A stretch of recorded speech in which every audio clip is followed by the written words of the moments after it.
Como diz um amigo meu, olá, tudo bem? Bom dia.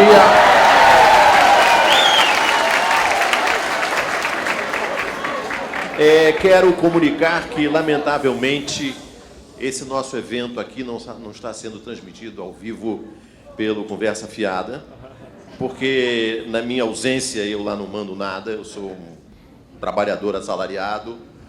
Na minha ausência, resolveram colocar ao vivo a atividade do Mujica e do Lula em São Bernardo do Campo. É uma concorrência entre mim e o Miro. Eles preferiram o Mujica e o Lula. Não sabem o que estão perdendo. Não sabem o que estão perdendo. Eu quero dizer que agradeço muito a Berenice e a Rosilene por esse generoso convite. Tenho a honra de estar ao lado do meu amigo e meu presidente no Barão de Itararé, presidente para sempre, o Miro Borges, e é uma honra participar desse evento de vocês.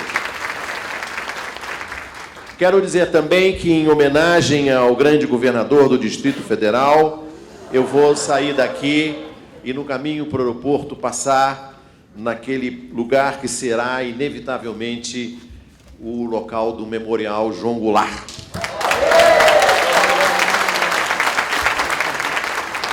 Na qualidade de admirador do trabalhismo, desde Júlio de Castilho, Getúlio Vargas, João Goulart, Brizola e agora Lula e Dilma, eu vou lá, inclusive, porque estou participando de um evento sobre comunicação.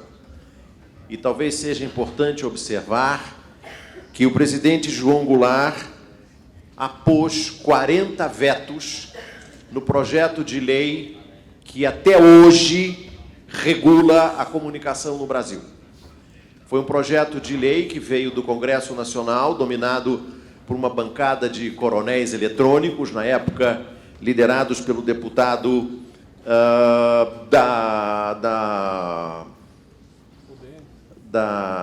do grupo Assis Chateaubriand, e o Jango recebeu esse projeto e fez 40 vetos.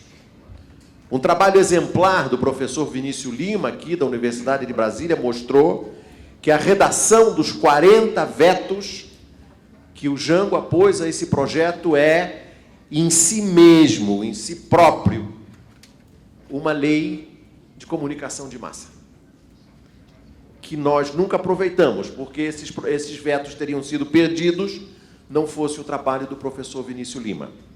E essa lei que está em vigor, porque o Congresso derrubou os 40 vetos do Jango. É essa lei que está aí, que permite a formação de uma estrutura industrial monopólica com a liderança da Globo. Porque naquela época se servia o Assis Chateaubriand, agora serve a Globo. Vejam bem, é uma lei de 1962.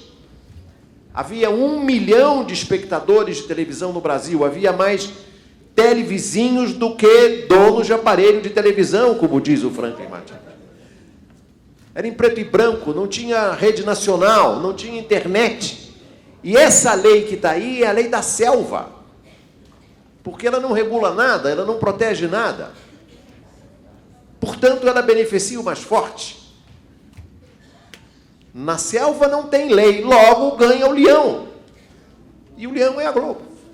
Então eu vou passar lá e vou me lembrar do presidente João Goulart. E quero dizer também, o Miro fez uma referência muito importante, que foi o papel dessa mídia oligopolista na Constituinte. E no meu livro, que eu venho lançar aqui agora, no dia 9, eu conto uma história. Pouco antes de ser preso na operação, no julgamento do mensalão do PT, porque o mensalão do PSDB, como se sabe, sumiu no ar, ele se evaporou, não existe mais o mensalão do PSDB. Virou pó, em Minas.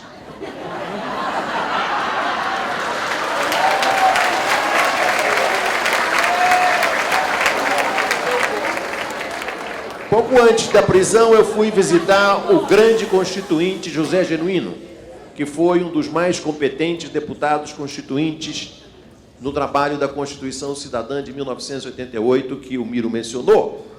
E ali a mídia oligopolista conseguiu fazer um trabalho muito importante.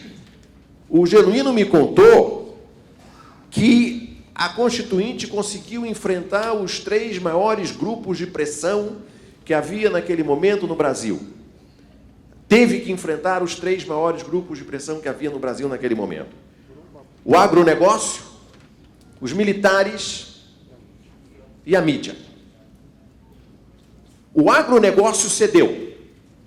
Permitiu que na Constituição se dissesse que poderia haver desapropriação em caso de, abre aspas, interesse social, fecha aspas. Foi uma vitória contra o agronegócio. Contra os militares, que ainda tinham uma força muito grande em 1988, a Constituinte conseguiu inserir a expressão quando solicitados pelo Legislativo. As Forças Armadas poderão assegurar a ordem quando houver uma solicitação. Esse verbo solicitar foi uma vitória importante. No caso da mídia, houve um combate entre 2 projetos. De novo, o projeto da ABERT. A ABERT foi criada em 1962 para celebrar a derrota dos 40 vetos do Jango. Criaram a ABERT ali. Eram 2 projetos, o projeto da ABERT e o projeto de uma deputada do MDB de Pernambuco, Cristina Tavares. Uma batalha feroz se travou no Congresso durante a discussão da Constituinte e houve um impasse e não foi possível aprovar o projeto da Cristina Tavares e a mídia não cedeu em nada. Como os militares e os ruralistas, a mídia não cedeu em nada. Foi a maior vencedora, segundo o testemunho de José Genuíno, na batalha pela Constituinte Cidadã. Essa mesma mídia, que no meu blog eu chamo de PIG, o Partido da Imprensa Golpista, formado pela Globo e suas ramificações, pela Folha, pelo Estado e por uma revista que eu me recuso a nomear, porque eu chamo lá de detrito sólido de maré baixa. É essa mídia que faz uma interdição da informação, uma interdição cultural, provoca esse envenenamento a que o Miro se referiu, o envenenamento que produz o ovo da serpente do fascismo no Brasil, e eu e o Miro vivemos na capital nacional do fascismo, que é a cidade de São Paulo. A Folha de São Paulo noticia hoje que uma batalha feroz entre a Polícia Civil e a Polícia Militar resultou na destruição das provas da chacina de 18 cidadãos inocentes em São Paulo, e a Polícia Tucana de São Paulo não conseguirá levantar material comprobatório para condenar ninguém. É lá que nós vivemos, é no centro do fascismo brasileiro. Esse envenenamento começa lá. E começa lá por um fato político para o qual eu chamaria a atenção de todos aqui. Com o desenvolvimento promovido, o tipo de desenvolvimento promovido pelos governos Lula e Dilma. Está havendo uma desconcentração econômica e a participação de São Paulo no PIB brasileiro está em queda. E esse é um dos motivos centrais, um dos motivos importantes da crise política, entre aspas, brasileira, porque os 2 partidos principais do Brasil, o PT e o PSDB, têm sua sede e suas raízes em São Paulo. E uma boa parte da crise que a gente vive é exatamente a perda de hegemonia dos 2. Porque eles estão demasiadamente enraizados em São Paulo. Porque o Brasil está crescendo no norte, no nordeste e no centro-oeste. fora do triângulo esquizofrênico que vem desde Juscelino, que é Rio, São Paulo e Minas. Eu viajo o Brasil inteiro. Tive em Teresina semana passada. Tive anteontem em Natal. E eu estou vendo que o Brasil está crescendo fora de São Paulo.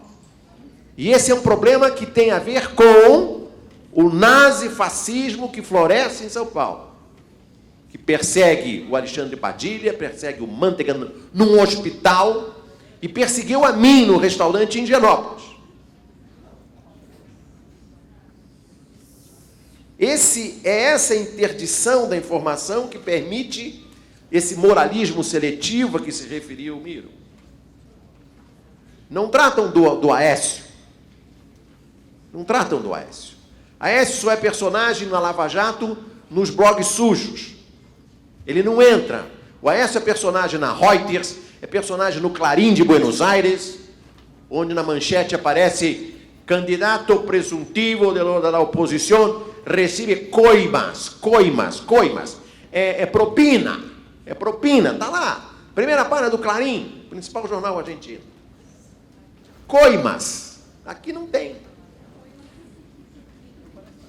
Aqui não aparece nada disso.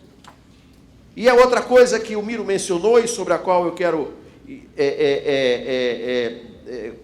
concordar e enfatizar, que é o fato de que a mídia é efetivamente protagonista. Como disse a presidente da Associação Nacional dos Jornais, a Judite Brito, a mídia é a verdadeira oposição. Existe um mecanismo que vocês todos conhecem, que é a imprensa escrita, que é mais capacitada, mais numerosa, faz a denúncia. O Jornal Nacional reproduz a denúncia da imprensa escrita. O Congresso reproduz a denúncia do Jornal Nacional. A imprensa escrita reproduz a reflexão daquilo no Congresso, que, por sua vez, é reproduzido no Jornal Nacional. É esse o mecanismo de retroalimentação que permite haver essa interdição cultural, essa interdição de informação e a semeadura do ódio neofascista que hoje há no Brasil. 204 milhões de habitantes brasileiros são informados pelo Globo, pela Folha e pelo Estadão e as suas ramificações hoje na internet. É uma concentração dentro do centro. Hoje nós temos um fenômeno muito importante. A Globo tem menos de 40% da audiência. Com 40% da audiência, ela ainda detém 80% do mercado publicitário. A televisão ainda detém 50% de toda a publicidade no Brasil. Desde o tijolinho para vender um carro usado em Teresina, até um comercial de 50 segundos, de 30 segundos no Jornal Nacional. Televisão aberta tem 50% de toda a publicidade. A Globo tem 80% do mercado publicitário. Logo, a Globo tem 80% de 50%, que significa, de cada R$1 investido em publicidade no Brasil, a Globo fica com 40 centavos.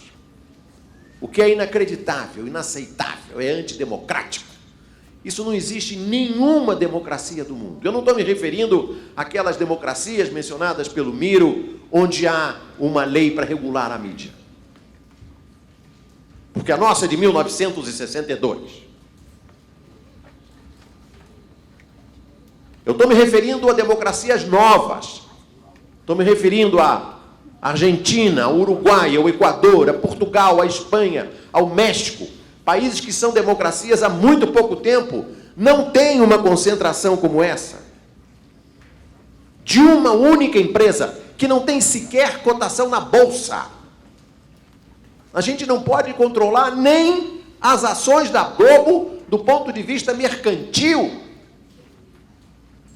E ela detém 40 centavos de cada R$1 investido em publicidade no Brasil. E todos nós sabemos como é que nasceu a Globo. A Globo nasceu de uma aliança entre o Roberto Marinho e um grupo americano chamado Time Life, o que era proibido pela lei. O primeiro governo militar de Castelo Branco disse que não queria saber daquilo e mandou o Roberto Marinho comprar as ações da Time Life.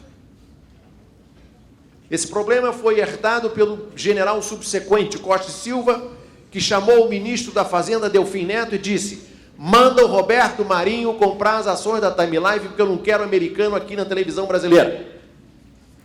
Como é que foi resolvido esse impasse? TV Globo não ganhava dinheiro ainda. Como é que foi resolvido o impasse? O Roberto Marinho pegou um empréstimo no banco americano Morgan e pagou o empréstimo. E ganhou tanto dinheiro que acabou pagando o empréstimo no Morgan e pagou os lucros atrasados que ele não distribuía à Time Life. Como é que ele conseguiu isso?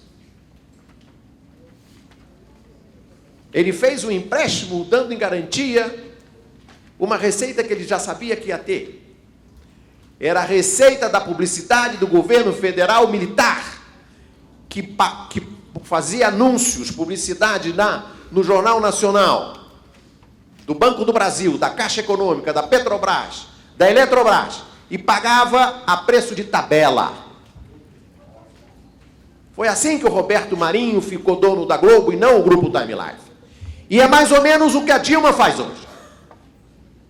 E eu sei de muito sindicato no Brasil que faz a mesma coisa, que é pagar a tabela cheia para a Globo. É o que a Dilma faz hoje. E eu quero ver se vai ter algum deputado do PT, ou do PSB, ou do PSB, não é partido... Não, PSB, esse partido da extrema... Partido de direita que tem aqui em Pernambuco.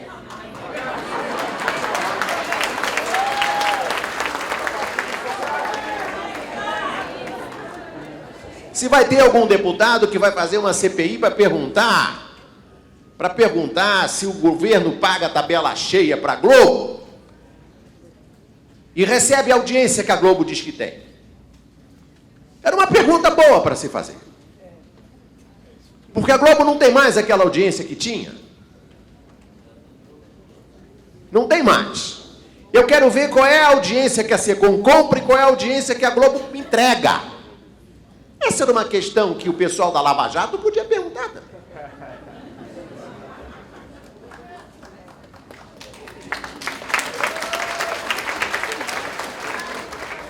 O Fernando Henrique Cardoso engavetou 4 projetos de regulação da mídia. 4. O Leonel Brizola, que fez a campanha presidencial 2 vezes, dizia em todos os programas do horário eleitoral gratuito: assim que eu sentar naquela cadeira, a primeira coisa que farei, naquele sotaque gaúcho dele, será questionar aquele monopólio.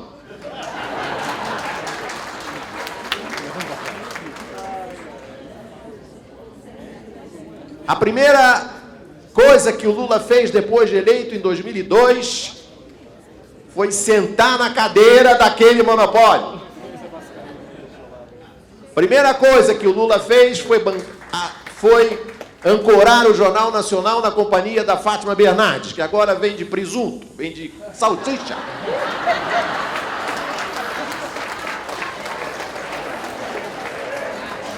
A Dilma sentou na cadeira e a primeira coisa que ela fez foi fazer um omelete com a Ana Maria Braga. No dia seguinte, a Ana Maria Braga foi trabalhar com o colar de tomate, porque o preço do tomate tinha subido. E eu perguntei no meu blog o que ela faria no dia em que o pepino subisse.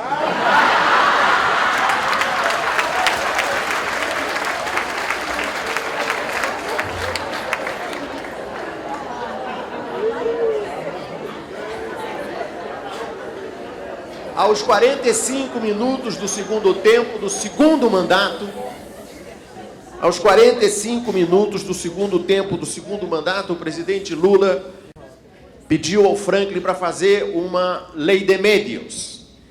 E eu falo no meu blog lei de médios, uso a expressão argentina, lei de médios, que é para irritar os brasileiros.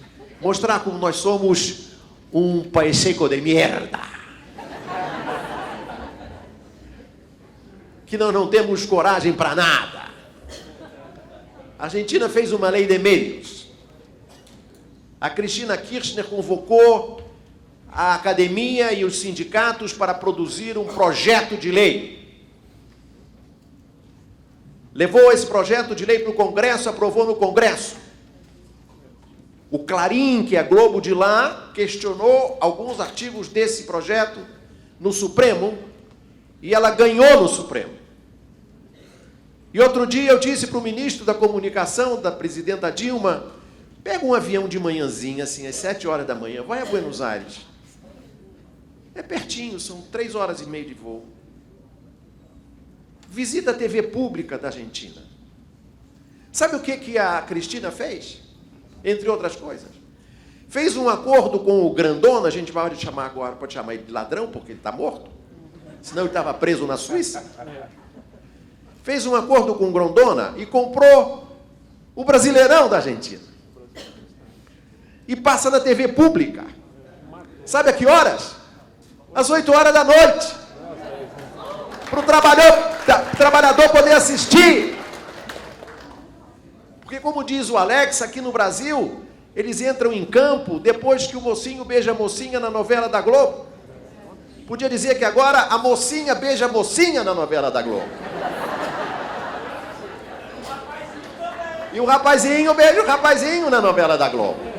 Essa que é a estratégia que vige aqui no Brasil, porque não tem lei de médio. Lá é às 8 horas da noite e ela distribui o sinal para quem quiser abrir o sinal. Aqui não. Aqui não tem uma lei de médios.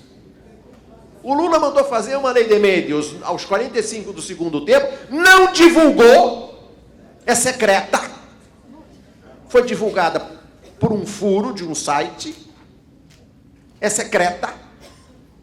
E o ministro Paulo Bernardo, aqui nessa mesa aqui, ó, disse a mim, ao Miro e aos blogueiros sujos, todos reunidos aqui nesse auditório, que ia tocar o projeto do Franklin. Sabe o que ele fez? Jogou no lixo, foi para a Veja e deu uma entrevista dizendo que o PT não tinha nada que apoiar a lei de meios. Agora o Berzoini está lá. Sabe o que aconteceu com o Berzoini, segundo o site Conversa Fiada?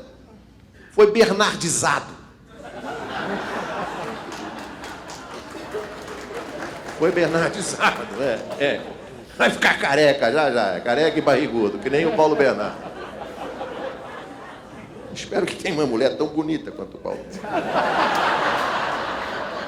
Tem não. A Dilma teve que esperar o horário eleitoral para mostrar o que ela tinha feito no primeiro mandato. Só no horário eleitoral. Eu, quando trabalhava na Globo, tinha uma ordem expressa: não pode ter sobe-som do Lula. Se vocês conhecem o dialeto da televisão, subir o som é deixar a voz original aparecer. Então, nas notas cobertas, só podia aparecer a voz do locutor. Tinha imagem do Lula, mas não tinha a voz do Lula. Se o Lula falasse alemão, polonês, suahili, hebraico, ninguém sabia, porque ele só aparecia no horário eleitoral. Outro dia eu fui fazer uma palestra lá para o sindicato, no Sindicato dos Metalúrgicos do ABC, para a macro-região de metalúrgicos do ABC. E eu disse que o Lula não tem palanque mais. O Lula tem esse palanque aqui, ó. Olha o palanque do Lula aqui, ó. Uma pessoa na plateia disse: não, o Lula tem 2 palanques. O Conversa Fiada e a TVT, a televisão dos trabalhadores. Não tem palanque. E quando a Dilma sair do governo, ela vai falar com quem? Quem vai ouvir a Dilma? Não tem palanque. Há uma interdição. E está acontecendo um fenômeno muito interessante. Está havendo uma queda significativa da audiência na TV aberta. em benefício da TV por assinatura, em benefício da internet, em benefício do celular, que é o futuro da televisão. A TV aberta, segundo o Boni, que é um cara que entende desse troço, a TV aberta será o sítio, o habitat de manifestações ao vivo, ou seja, sobretudo de esporte. Está havendo um fenômeno no mercado publicitário. Eu costumo dizer no site Conversa Fiada que o Google vai googlar a Globo. Vocês talvez não saibam, mas hoje o segundo maior destino de publicidade no Brasil hoje, não, depois da Globo, não é a Record, não é o SBT, é o Google. Porque o Google faz um elenco dos blogs que tem mais audiência. E aí, se vocês querem fazer publicidade na internet, eu acho uma boa ideia, se anunciar no site do Miro, por exemplo. O Google chega para vocês e diz assim: me dá o teu dinheiro que eu vou aplicar. Você quer publicidade onde? Você quer publicidade em Roraima, mulheres acima de 40 anos, que abrem a internet depois das 10 horas da noite? Eu vou botar lá. Porque ele tem como fazer isso. Você faz um comercial, eu não sei se vocês fazem comercial no Jornal Nacional, não, né? Porque depois... É? Aí depois entra o Alexandre Garcia e esculhamba você. Entra o comercial...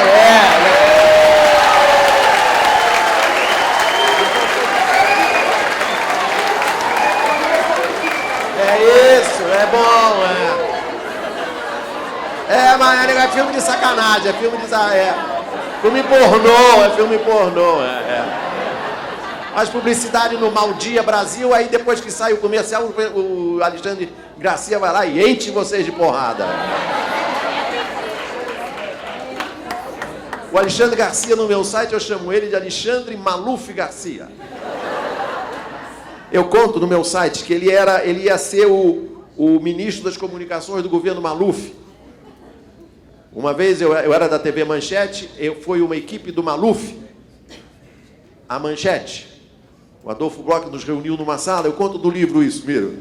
O Adolfo nos reuniu na sala, eu, Arnaldinho Nisquier, Zé Wigvelder, aí pelo lado do Maluf vieram Said Fará e aquele que tinha uma cadeia de supermercados lá em São Paulo, que o nome eu me esqueço, que era o factotum dele. Eles queriam comprar, não a Manchete, queriam comprar a TV. Eles queriam comprar o jornalismo da Manchete.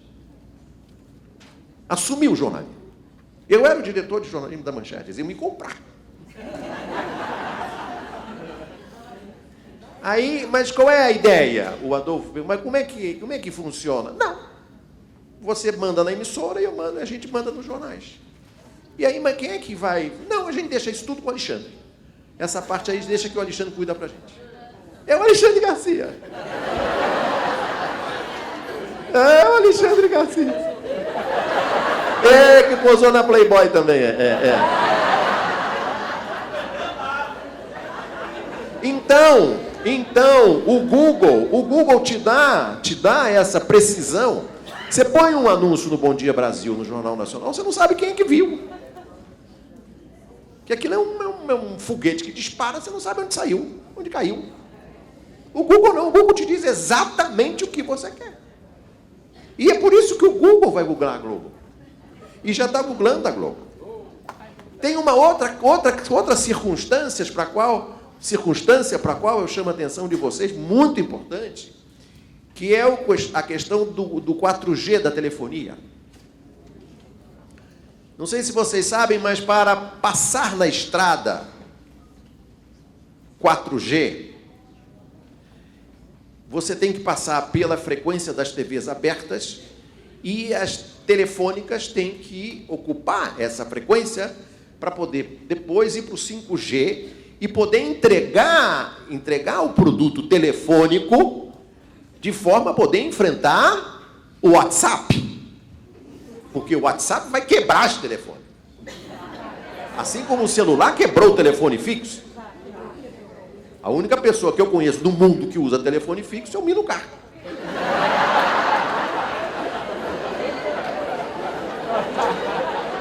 E a máquina de datilografia. E usa a máquina de escrever Olivetti até hoje.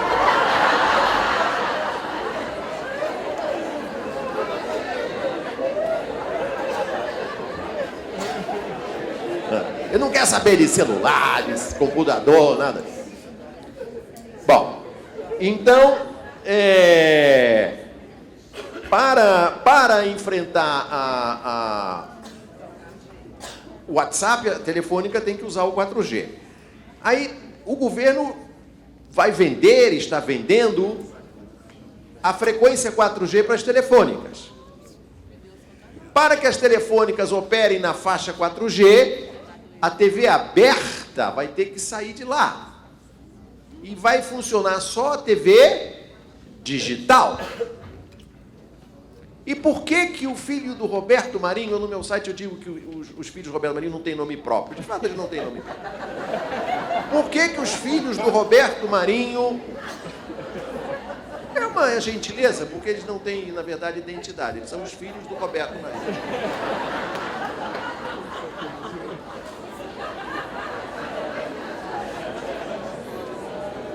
Eu estou sendo gentil, eles estão vendo pelo outro lado.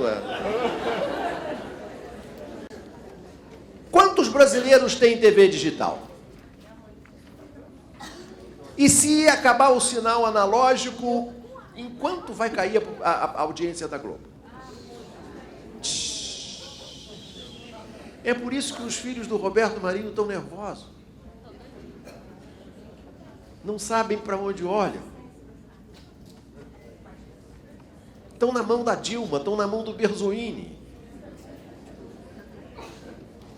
E outra coisa, a Globo já não está mais com medo da lei de médios, porque ela já sabe que o Berzoini foi bernardizado, não tem mais jeito. O que ela fez? Ela foi para o Supremo, e ela conseguiu uma decisão com o voto desse grande juiz, esse grande relator, esse homem público jurista que engrandece o Brasil, o ministro Luiz Fux. Nossa Senhora. Matou no peito. O ministro Luiz Fux deu um voto como relator baseado num parecer do grande ministro Barroso, que quando advogado foi advogado da... É a mesma coisa, Aberte. É parecido, Aberte. O que diz esse parecer e o que diz esse voto? Que as emissoras, os sinais de televisão na TV por assinatura têm que ter a mesma legislação da televisão na TV aberta. Fizeram isso para impedir o funcionamento da TV terra. Mas vejam o alcance dessa decisão. Por extensão, eles vão fazer com que o vídeo do teu sindicato, o vídeo do Conversa Fiada, o vídeo do Terra, todo o resto tenha que ter a legislação que beneficia a Globo. Para impedir o quê? O quê? O YouTube. O YouTube. Para impedir a TV do Facebook, a TV da Yahoo, e mais a Netflix, que em um ano conquistou 5 milhões de assinantes no Brasil. E vocês sabem quantos funcionários tem a Netflix para administrar o seu negócio em toda a América do Sul? Com sede em São Paulo? 10.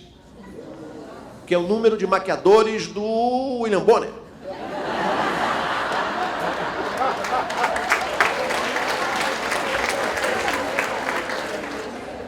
Além do mais, tem um outro problema na Globo. É o problema demográfico, que é o que matou a televisão americana. E hoje, na televisão americana, o Jornal Nacional, o correspondente ao Jornal Nacional na TV americana aberta, só tem anúncio de Viagra, Cialis e fralda geriátrica. Porque é visto pelo pessoal da chamada melhor idade. É só os velhinhos que veem a televisão agora. É o problema do Silvio Santos. Ele disse outro dia: os meus espectadores estão ficando todos da minha idade.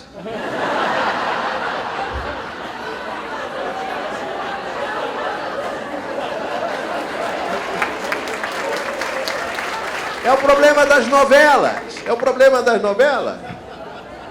A garotada não está mais vendo novela. Não está mais vendo novela. E esse é um problema sério para a Globo. Acontece, porém, que a Globo ainda tem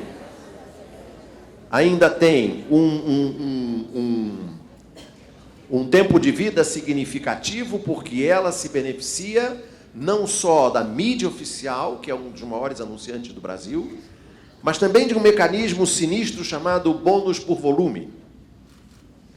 Não sei se vocês conhecem o BV.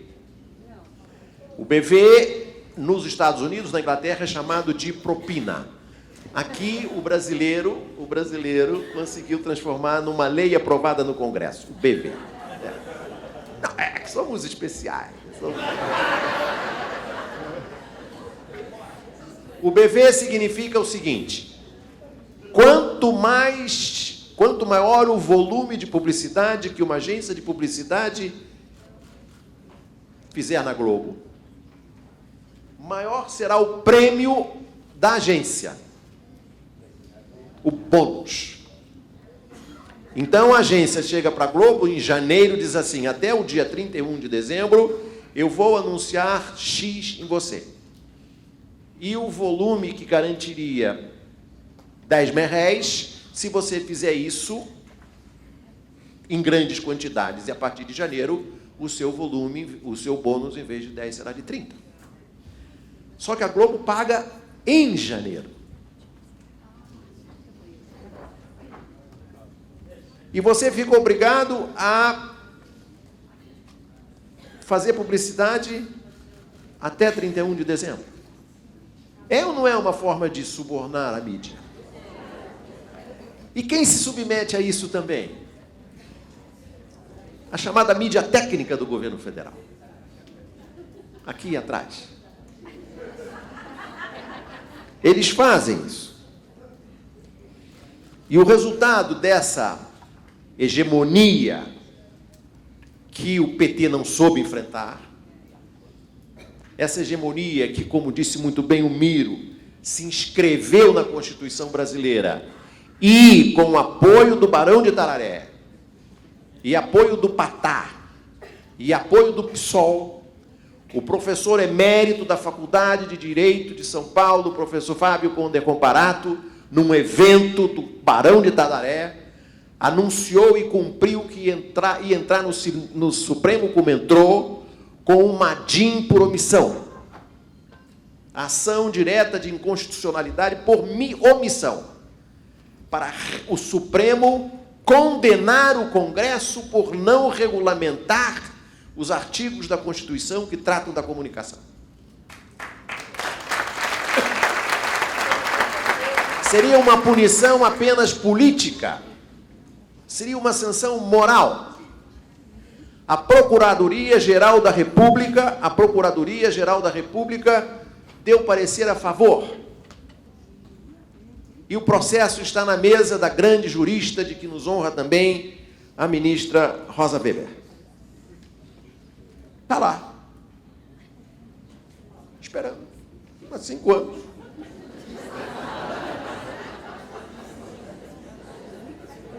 Olhando para o Gilmar. Oi, tudo bem? Tudo bem? Eu já recebi aqui o recado de que está na hora da gente ir embora para casa, almoçar.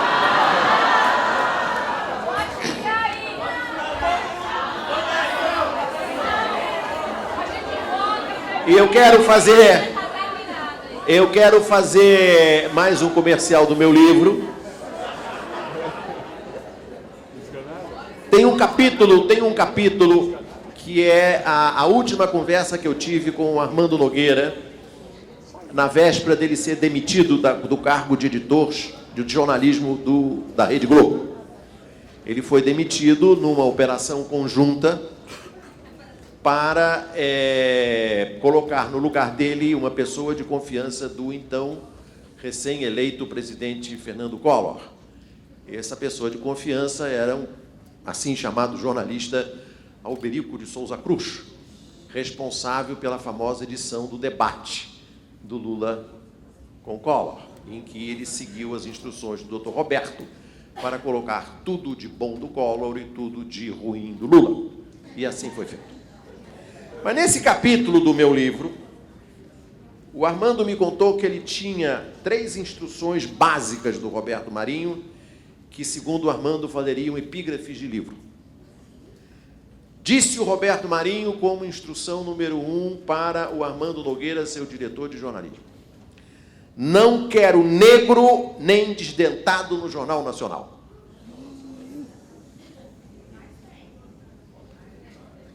Dois, o importante não é o que eu divulgo, mas o que eu não divulgo. 3, se o Brizola se jogar na linha do trem para salvar uma criança, a criança se salvar e o Brizola morrer, mesmo assim você tem que me consultar para saber se pode divulgar. Substitua Brizola por Lula, por Dilma e é a mesma coisa. É o que vale hoje. Substitua Armando Nogueira por Ari Camel. É o que vale. E quem é que perde com isso? Quem perde com isso? Quem perde é o pobre, é o negro, é a mulher pobre e negra, é o trabalhador, é o servidor público, é o professor, é aquele que não tem voz. Porque comunicar é dar voz. Comunicar é dar voz a quem emite a comunicação e a quem recebe a comunicação. Quem perde somos nós. E eu gostaria de falar aqui para vocês que são membros de um sindicato.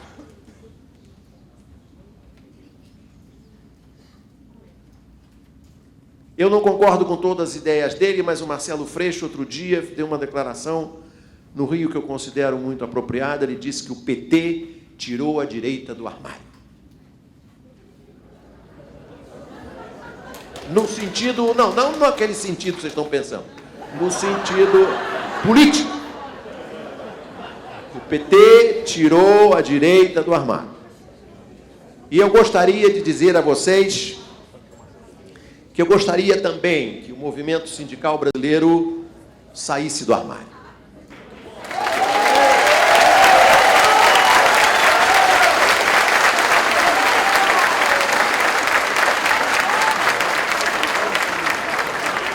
Saísse do espaço limitado, restrito, o teto baixo da reivindicação salarial e profissional.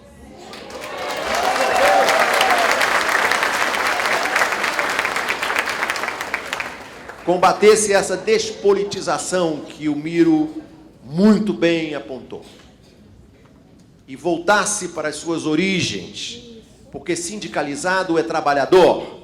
E o movimento sindical brasileiro não é necessariamente o melhor representante do trabalhador brasileiro.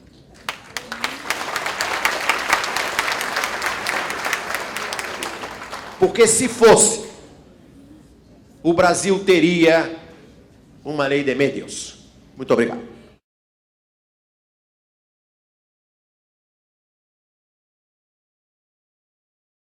E profissional.